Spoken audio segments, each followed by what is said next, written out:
Sudah pernah dikonsultasikan? Dokter bilang harus bayi tabung kalau untuk kasus saya.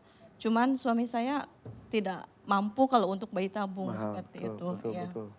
Dan itu pun belum tentu hasil kan. Betul, Seperti keberhasilannya itu, ya. belum, ya. Kita dari tadi ngomongin tentang proses ilmu kedokteran. Bagaimana proses terjadinya pembuahan dan lain sebagainya. Tapi sekarang kita dilihat dari sisi lain, ya, ibu-ibu semuanya ya.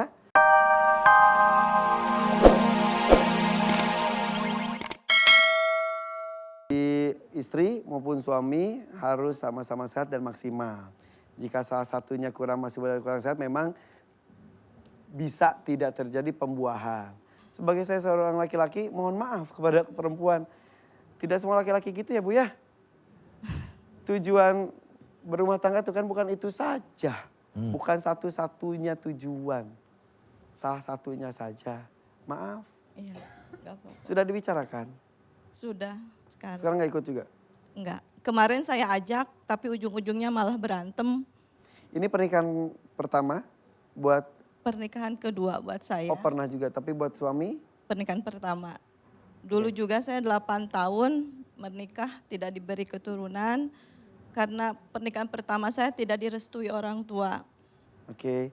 Oh jadi pernah menikah juga, sampai 8 tahun juga, tidak mempunyai keturunan juga. Karena pernah ibu saya mengucap, ibu saya tidak mau punya cucu dari mantan saya, saking tidak setujunya. Tapi ibu saya juga langsung bilang bahwa kalau dari laki-laki lain boleh, cuman kalau dari mantan saya, ibu saya jangan punya anak. Kenapa? Boleh tahu?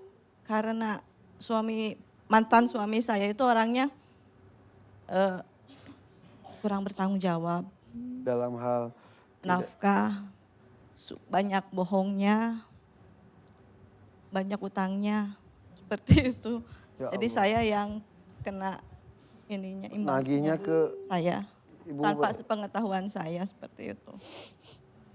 Hal lain yang suka dilakukan oleh suami, ada bisa ceritakan? Mantan suami mana? Mantan suami yaitu mainannya suka mainan dukun-dukunan gitu ya. Pernah Contoh? saya disuruh mandi air kembang yang udah disiapin sama suami saya di rumah temennya dia, di rumah mungkin orang pintarnya apa gimana.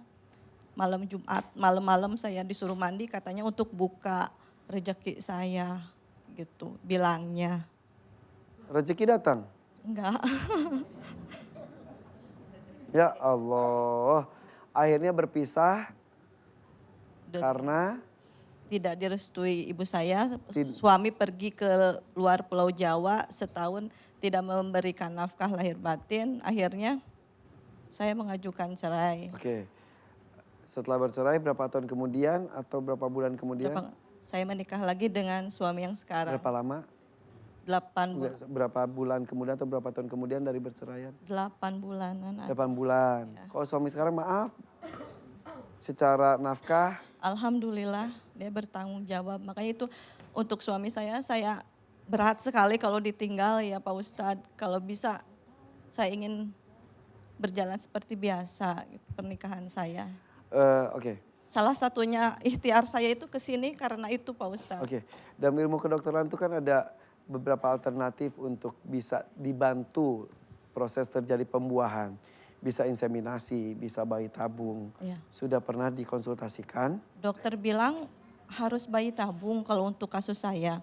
Cuman suami saya tidak mampu kalau untuk bayi tabung Mahal, seperti itu. betul, Ya. betul. Dan itu pun belum tentu hasil Betul, kan. keberhasilannya Seperti itu, belum. Ya. Kita dari tadi ngomongin tentang proses ilmu kedokteran. Bagaimana proses terjadinya pembuahan dan lain sebagainya. Tapi sekarang kita dilihat dari sisi lain, ya, ibu-ibu semuanya ya.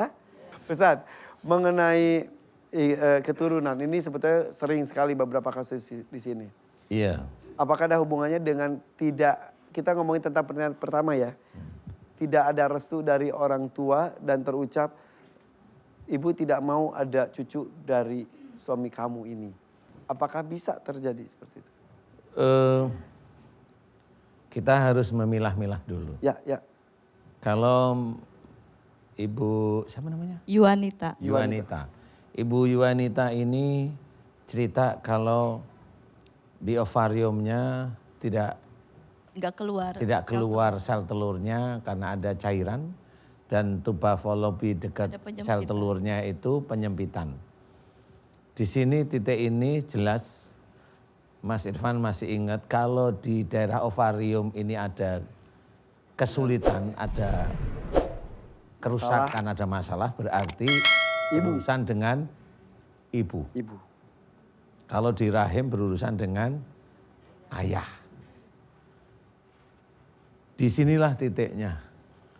Jadi kalau tuba fallopi itu sel telurnya banyak cairan, berarti memang Ibu Yuanita ini menyimpan kejengkelan dengan ibu. Walaupun tidak terlalu berat, jengkel itu ada. Kapan? Belum tentu sekarang, tapi dulu. Makanya di sini ada cerita Ibu Yuanita tetap menikah dengan laki-laki pilihannya. Makanya di situ adalah apa yang dinasihatkan orang tua dilanggar oleh Ibu Yuanita. Di situ ada kejengkelan. Dan disinilah yang urut-urutan yang harus diperbaiki. Nah, kalau itu tadi ada penyempitan di daerah tuba fallopi dekat ovarium, berarti memang tidak ada komunikasi dengan ibu. Maksud saya bukan tidak omong-omongan. Dulu awalnya itu karena jengkel sehingga nggak mau ada komunikasi nyaman, itu nggak mau. Masalah itu sehingga di situ menyempit. Jadi yang harus meminta maaf adalah Ibu Yuanita kepada ibunya. Saya udah Ustadz, saya udah cuci kaki ibu saya. Kemarin saya udah cium kaki ibu saya minta maaf. Ibu saya udah nangis sama saya, saling berpelukan, saling menangis gitu. Ibu saya udah bilang, ibu udah maafkan kan. Jadi yang saya garis bawahi adalah mencuci kaki ibu itu tidak ada dalam syariat. Jadi meminta maaf itu tidak dengan cara tidak usah sampai seperti itu. Enggak. Jadi intinya adalah meminta maaf itu dengan kondisi yang dulu. Karena titik-titik ini harus terbuka. Sehingga kalau ada cairan berarti daerah ovarium ini panas. Panas, kalau ada cairan berarti panas, berarti Ibu Yuanita dengan ibu pada waktu itu memang clash. Nah itu ciri. Jadi dari sisi akhlak bisa diterangkan sangat detail, insya Allah sangat detail atas izin Allah. Kemudian penyempitannya tidak ada komunikasi dengan ibu pada waktu itu. Paham maksud saya? Ya. Betul enggak? Betul. Nah disinilah bisa kita buktikan bahwa akhlak itu sebenarnya memegang peranan penting di dalam kesehatan. Ovarium ada cairannya berarti Ibu Yuanita menyimpan jengkel. Penyempitan komunikasi, berarti disebutkan dalam meminta maaf dengan ibu adalah komunikasi dan kemarahan Ibu Yuanita. Baru disampaikan kepada beliau dengan memohon maaf. Ibu jika dulu ada masalah yang ini. Dan pada waktu itu saya ngeyel mamanya atau apa bahasanya terserah Ibu Yuanita.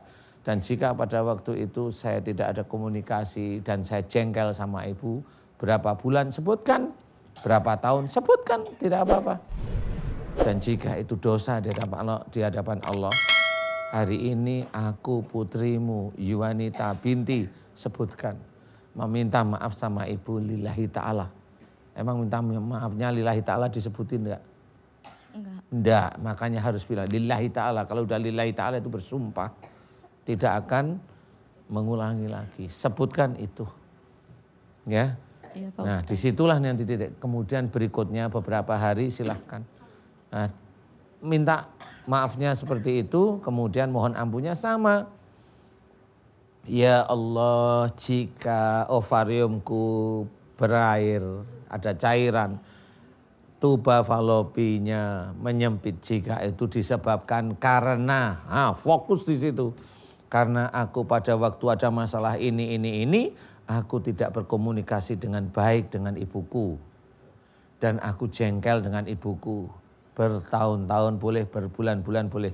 Jika itu dosa besar, ya Allah, ampuni dosa besarku kepada ibuku.